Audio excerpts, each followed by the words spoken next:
Kisah ini tentang seorang wanita Indonesia yang bekerja di negeri orang. Ia terpaksa menikah dengan anak majikannya, seorang pemilik toko besar di Arab. Namun, malam pertama pernikahan mereka mengungkapkan rahasia yang mengejutkan. Apa yang sebenarnya terjadi? Mari kita simak kisahnya. Namaku Sari.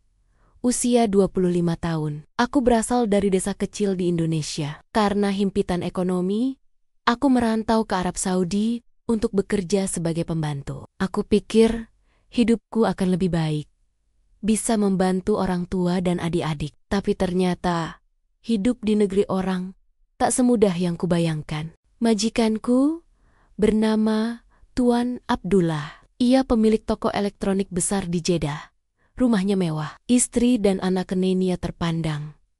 Mereka hidup bergelimang harta. Aku tinggal di rumah mereka, bekerja dari pagi sampai larut malam. Walau lelah, aku bertahan demi rupiah. Anaknya bernama Amir. Usianya sekitar 30 tahun. Pria tampan, bersih, dan pendiam. Ia jarang bicara denganku, cenderung menjaga jarak.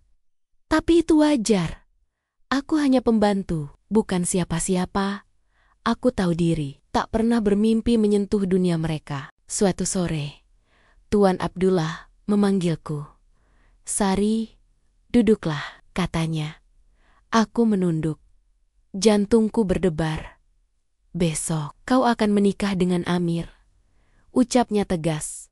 Aku terkejut. "Maaf Tuan, ini sudah keputusan keluarga. Kau perempuan baik, bersih. Kami percaya padamu." Aku kebingungan. Bingung harus menolak atau menerima. Tapi siapa aku? Hanya seorang pembantu. Tak punya kuasa berkata tidak.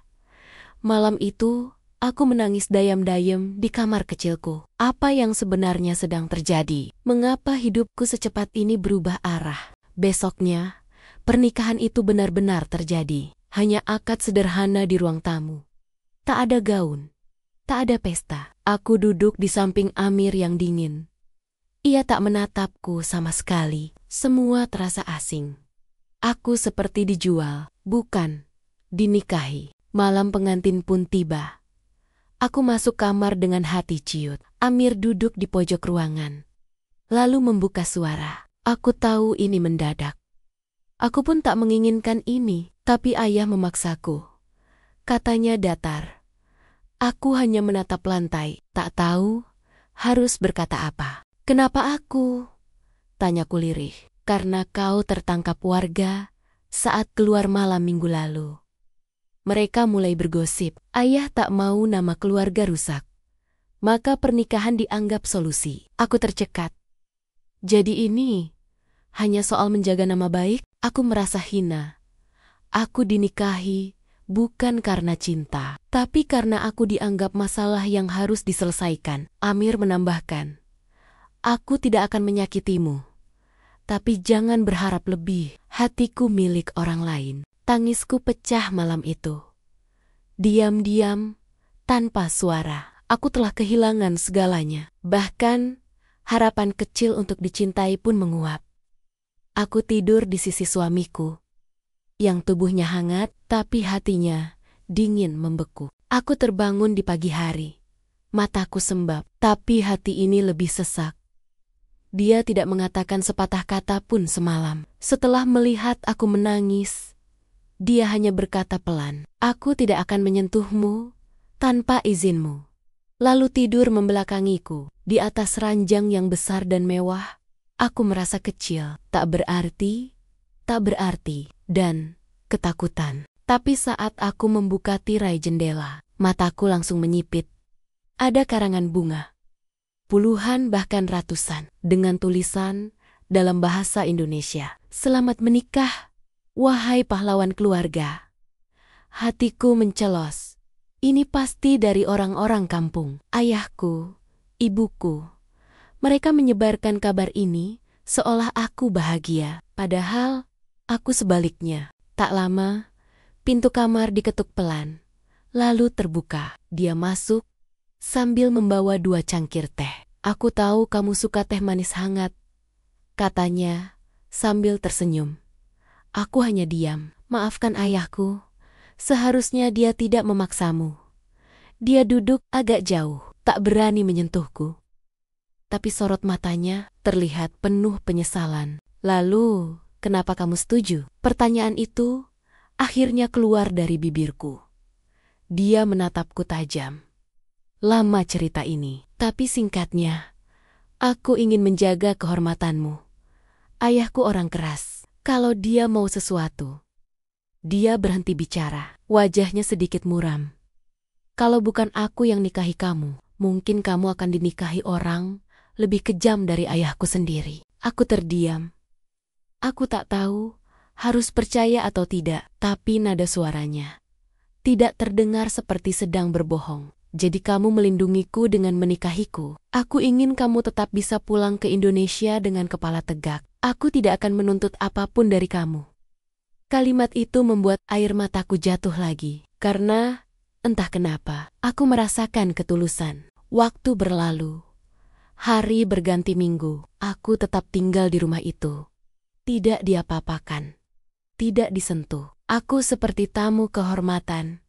Yang dijamu, dihormati, dan tak disentuh. Semakin lama aku justru merasa tersiksa dengan kebaikannya. Sampai akhirnya, suatu malam, aku iseng memeriksa lemari kerjanya. Dan di sanalah aku melihatnya. Sebuah foto tua, dia dan seorang gadis Arab lain.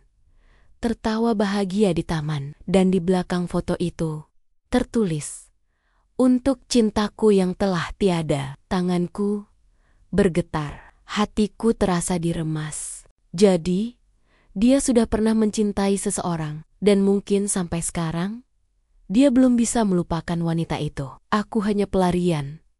Atau sekadar alat untuk menyenangkan ayahnya? Pertanyaan itu menggangguku sepanjang malam. Hingga akhirnya, aku berani bertanya padanya langsung keesokan harinya. Dia kaget, lalu menarik napas panjang. Itu tunanganku. Dia meninggal sebelum kami sempat menikah. Dan sampai sekarang, aku belum bisa jatuh cinta lagi. Aku minta maaf. Aku tidak bermaksud menjadikanmu pelarian. Aku menggigit bibirku sendiri. Sakit ini semakin tajam. Dan aku ingin pergi. Tapi, dia menahanku. Aku ingin kamu bahagia. Kalau kamu ingin pergi, aku akan izinkan. Tapi kalau kamu ingin tetap tinggal, aku akan belajar mencintaimu perlahan. Mataku membelalak. Lalu, apakah aku akan memilih tinggal atau kembali ke Indonesia? Tapi apa yang menungguku di sana? Kemiskinan atau aib?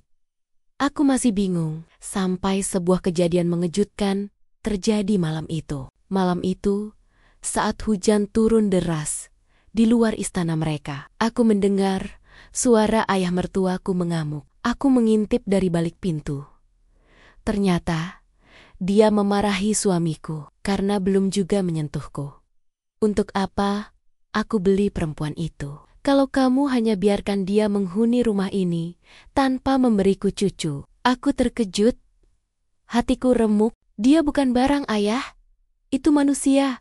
Dia berhak memilih. Suara suamiku meninggi. Tapi sang ayah justru menamparnya. Aku terlonjak. Tak sangka, dia dipukul karena membelaku. Ayah, aku mohon, jangan perlakukan dia seperti itu. Tapi majikanku hanya mendesis. Kau terlalu lembek. Seperti ibumu. Malam itu, aku menangis dalam diam. Aku merasa bersalah karena aku penyebab semuanya. Tapi untuk pertama kalinya, aku merasa hatiku tergerak. Lelaki itu yang katanya tidak cinta, tapi begitu melindungiku. Meski harus melawan ayahnya sendiri, aku mulai merasakan sesuatu yang aneh, tapi hangat. Beberapa hari kemudian, dia mengajakku ke taman kota. Kami duduk di bangku kayu sambil menikmati matahari sore. Lalu dia mengulurkan sesuatu. Sebuah buku harian. Ini milik tunanganku dulu. Aku terdiam. Lihat halaman terakhir. Dengan ragu, aku membukanya. Di sana tertulis, Jika aku tak bisa mendampingimu, cintailah wanita yang layak kau perjuangkan. Tanganku bergetar. Mataku berkaca-kaca. Dia wanita yang luar biasa. Katanya, aku tidak mau hidup dalam bayangan masa lalu. Aku ingin mencintai masa depanku. Lalu aku bertanya dalam hati, siapa wanita itu? Tanyaku pelan. Dia tersenyum. Lama sekali aku menunggu saat ini. Karena wanita itu sekarang sedang duduk di sebelahku. Air mataku jatuh. Tapi kali ini bukan karena luka, melainkan bahagia. Sejak hari itu, hubungan kami perlahan berubah. Aku tak lagi merasa terpenjara. Dan dia tak lagi merasa bersalah. Kami belajar saling menyentuh. Bukan dengan tangan, tapi dengan hati. Dan dari sana, cinta mulai tumbuh. Suatu pagi, aku mendapati dia sibuk di dapur, memasak nasi goreng ala Indonesia untuk istri tercinta. Katanya malu-malu. Aku tertawa, rasanya lebih enak dari restoran bintang 5. Dan dia tertawa juga. Untuk pertama kalinya, aku melihat tawa itu. Tulus, hangat, dan sangat tampan. Beberapa bulan kemudian, aku memutuskan menghubungi orang tuaku. Bu, aku bahagia. Terdengar tangisan dari seberang. Anakku, kami bangga padamu. Dan akhirnya aku pulang ke Indonesia. Tapi kali ini, bersama seseorang yang mencintaiku. Bukan karena paksaan, tapi karena pilihan. Dan aku sudah benar-benar mencintainya. Pernikahan kedua kami digelar di kampung halaman. Lebih sederhana, tapi jauh lebih bermakna. Tanpa tekanan, tanpa beban, hanya kami, keluarga, dan cinta yang tumbuh dari luka. Orang-orang terharu melihatku berjalan di samping lelaki Arab itu, yang dulu hanya ku kenal sebagai anak majikan. Kini jadi imamku seumur hidup. Dulu aku pikir menikah karena paksaan hanya akan berakhir luka. Tapi ternyata Allah punya cara paling indah menyembuhkan hati manusia. Aku tidak menikahi cinta pertama, tapi aku belajar bahwa cinta sejati adalah dia yang tetap memilih kita, walau hatinya pernah luka, dan tetap menjaga kita, walau tak pernah diminta.